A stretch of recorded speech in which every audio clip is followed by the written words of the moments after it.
室友今天整了缸小鱼回来，丸子第一时间去凑热闹了。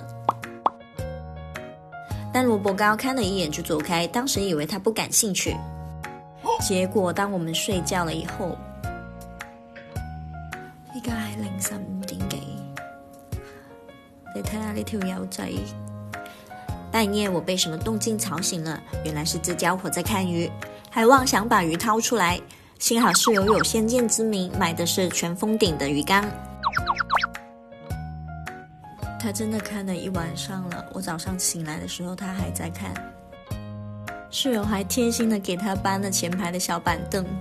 蘿蔔糕，你唔眼瞓嘅咩？琴晚成晚冇瞓。剛回貓爬架眯了一小會，又心心念念他的小魚了。這孩子該不會是成癮了吧？